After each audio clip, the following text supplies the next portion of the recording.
Oke, selamat malam. Assalamualaikum warahmatullahi wabarakatuh. Nama saya Ampiran Tutul Abdi dan teman saya Muhammad Indra Sudrajat. Eh, kita akan menjelaskan apa itu manajemen device atau input output untuk topik ke-12. Oke, langsung aja. Yang pertama adalah latar belakangnya. Ada dua itu, ada tugas dan umumnya. Oke, yang pertama merupakan tugas SO, yaitu yang pertama dia dapat mengambil data atau masukkan piranti input untuk diproses lebih lanjut oleh prosesor. Yang kedua, dia dapat memeriksa status piranti I/O, misalnya itu kayak printer. Yang ketiga, dia dapat mengelola perangkat keras dan perangkat lunak dari sistem I/O. Kemudian, umumnya itu, sistem operasi I/O itu bila sesuatu aplikasi dijalankan. Kemudian organisasinya, dia dapat ditinjau dari segi ada fisik atau perangkat kerasnya, kemudian ada perangkat lunak atau softwarenya. Kemudian ada organisasi fisik atau perangkat keras. Di sini ada tiga, yaitu ada piranti I/O atau device, kemudian ada device control atau adapter, kemudian ada bus atau I/O. Yang pertama itu ada piranti. Yang pertama dia tuh dapat berupa komponen elektrik maupun mekanik. Misalnya itu kayak monitor, keyboard, mouse, printer, dan lain-lain. Kemudian ada adapter atau device controller. Di sini dia merupakan sirkuit digital yang berfungsi mengontrol kerja komponen mekanik ataupun elektrik lainnya dari piranti I/O. Kemudian, agar piranti I/O dapat dikontrol atau berkomunikasi dengan sistem komputer, seperti itu. Kemudian bus I/O di sini dia dapat terdiri atas bus data, alamat, dan kontrol.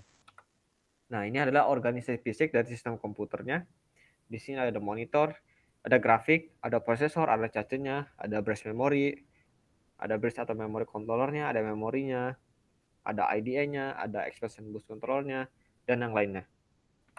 Kemudian di sini ada karakteristik pembedanya. Yang pertama ada modus transfer data, ada metode akses, jadwal transfer, sharing, kecepatan akses, dan modus operasi.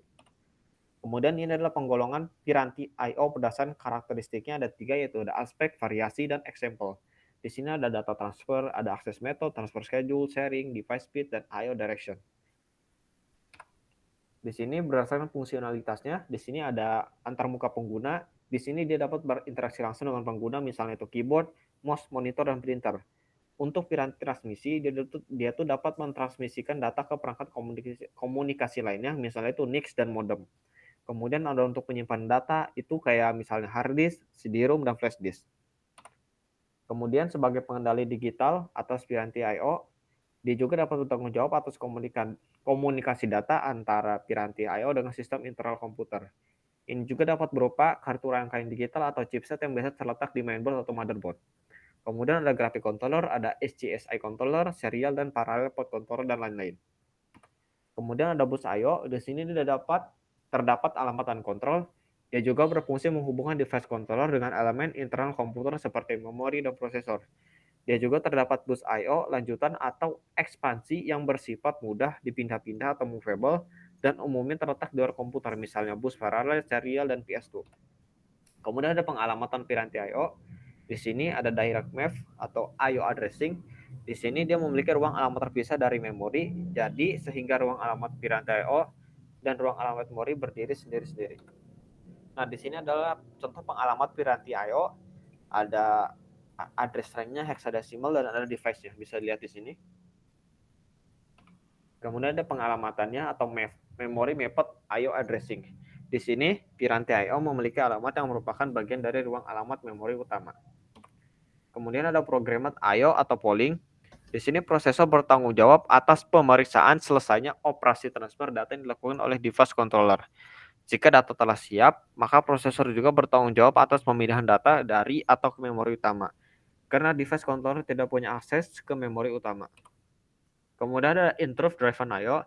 Prosesor ini hanya bertanggung jawab atas pemindahan data ke atau dari memori utama. Dia hanya memberikan instruksi transfer data. Device controller dia akan memberikan sinyal interupsi jika data sudah tersedia untuk disalin ke memori utama. Kemudian ada DMA, Direct Memory Access. Di sini dia prosesor dapat dibebaskan dari pengontrolan transfer data atau I/O. Sebagai gantinya, diperlukan tambahan perangkat keras DMA controller yang memiliki kendali atas bus internal dan jalur ke memori utama.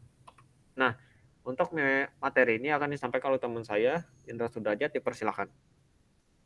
Baik, terima kasih. Selanjutnya yaitu organisasi perangkat lunak sistem I/O. Umumnya terdiri atas beberapa lapisan. Yang pertama yaitu lapisan interrupt handler, yaitu menangani terjadinya interrupt atau yaitu dialihkan ke interrupt handler. Lapisan yang kedua yaitu device driver, yaitu mengimplementasikan operasi dari masing-masing device controller. Dan yang ketiga lapisan subsystem I/O atau kernel I/O, yaitu menyediakan antarmuka atau fungsi I/O bagi SO atau aplikasi. Lapisan yang keempat yaitu pustaka I/O aplikasi, yaitu mengimplementasikan pustaka pengaksesan I/O atau API, yaitu Application Programming Interface, bagi aplikasi untuk melakukan operasi I/O. Tujuannya itu adalah yang pertama, device independence. Dengan adanya lapisan bawah perangkat lunak I/O atau input output, yaitu interrupt handler dan device driver, maka lapisan di atasnya tidak membutuhkan informasi tentang rincian operasi I/O yang sangat beragam. Misalnya itu yaitu pada saat pembuatan program penyimpanan file, tidak perlu membuat berbagai versi program untuk setiap piranti penyimpanan data yang berbeda. Selanjutnya, uniform naming, yaitu penamaan yang seragam untuk file yang disimpan di berbagai jenis media penyimpanan yang berbeda. Jadi, nama berkas yang digunakan tetap sama, meskipun disimpan di hard disk, CD, flash disk, atau memory stick. Lalu selanjutnya error handling. Yang pertama, kesalahan ditangani pada semua lapisan perangkat lunak sistem I/O. Yang kedua, sedapat mungkin kesalahan baca dikoreksi pada tingkat perangkat keras. Yang ketiga, device controller akan menangani kesalahan di tingkat perangkat keras. Dan yang terakhir, device driver akan menangani kesalahan di tingkat perangkat lunak.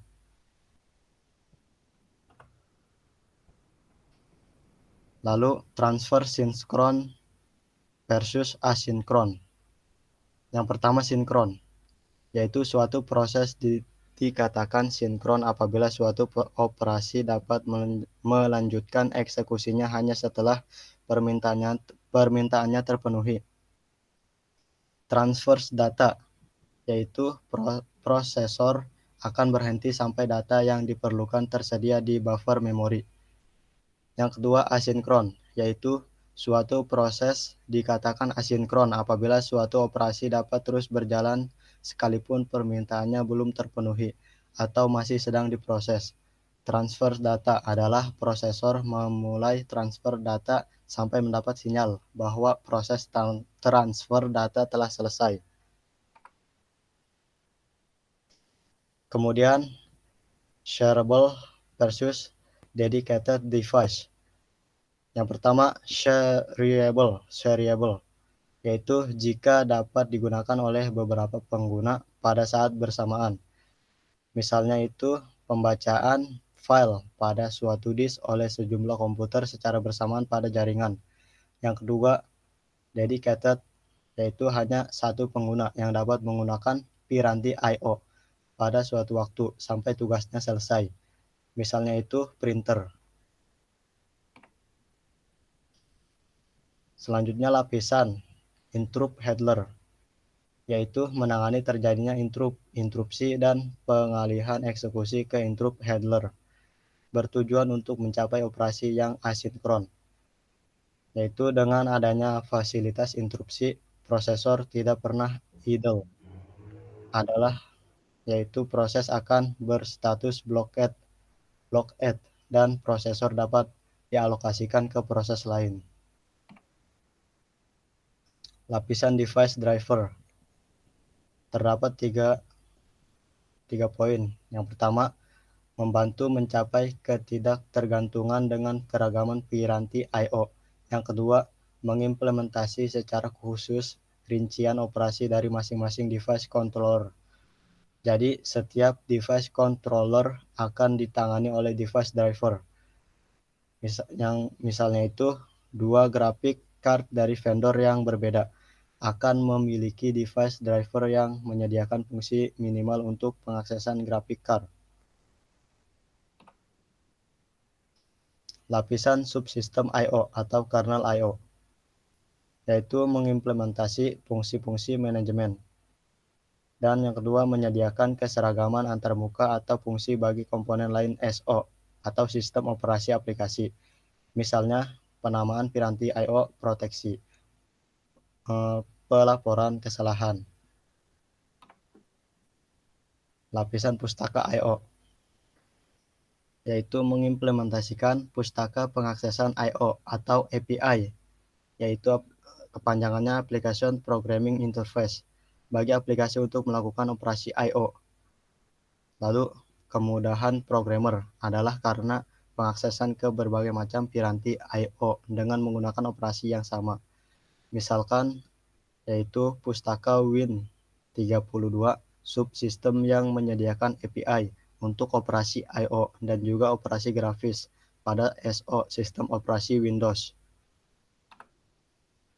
Fungsi manajemen device. Yang pertama yaitu scheduling. Jika suatu piranti I/O akan digunakan suatu proses adalah I/O request. Jika sibuk, I/O request akan masuk antrian. Selanjutnya kernel I/O bertugas melakukan penjadwalan. Yang kedua buffering, yaitu menampung sementara data operasi I/O. Data yang hendak ditulis atau dibaca ke piranti I/O disalin terlebih dahulu ke memori utama sebelum dipindahkan ke tujuan akhir. Beberapa keuntungan. Yang pertama, yaitu mengatasi perbedaan kecepatan antar piranti I/O. Yang kedua, mengatasi perbedaan bandwidth transfer, misalkan, yaitu penyimpanan data dari input keyboard ke hard disk. Model transfer data antar keyboard per karakter dan hard disk per blok berbeda, sehingga perlu ditangani. Dan yang terakhir, menyederhanakan penanganan penyalinan data di antara berbagai macam jenis piranti I/O. Lalu selanjutnya caching. Karena pengaksesan piranti I/O lebih lambat dibanding pengaksesan memori utama, sehingga akan memperlambat eksekusi proses secara keseluruhan.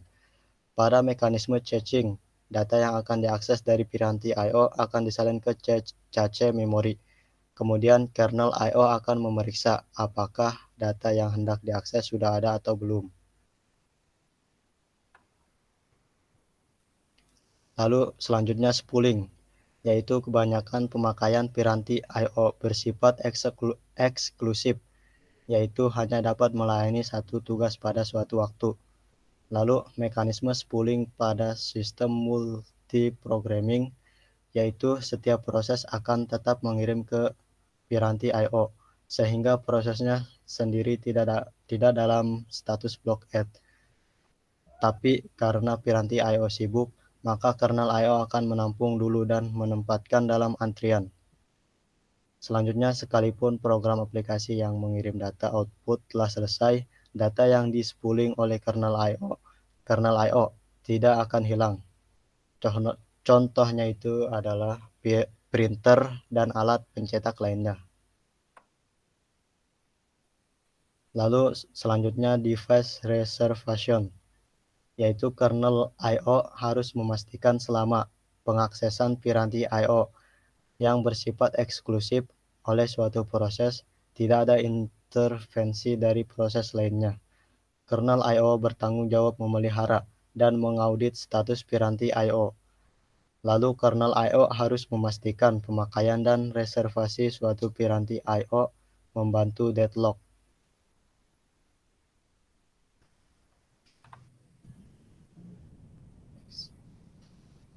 Lalu selanjutnya error handling, yaitu data dapat rusak di piranti I/O ataupun dalam proses pengiriman.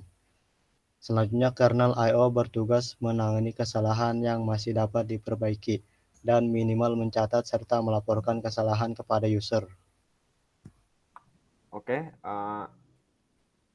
itu untuk penjelasan materi kita di PPT untuk manajemen device dan input outputnya. Nah, kesimpulan dari presentasi ini adalah menurut kita dalam sistem komputer manajemen I/O ini sangat diperlukan karena adalah sarana user untuk bisa berkomunikasi dengan komputer. Contohnya itu kayak keyboard, controller, audio, video controllers, disk drive, networking ports, dan lain-lain. Manajemen I/O atau device ini pun dapat diperlukan agar user dapat langsung menggunakan perangkat ini tanpa harus menginisialisasi terlebih dahulu. Oleh karena itu, dalam setiap sistem operasi, itu harus terdapat I/O manajemen di dalamnya. Segitu saja dari kita untuk penjelasan manajemen device atau input, output, atau I/O untuk tugas ke-12. Segitu saja, terima kasih.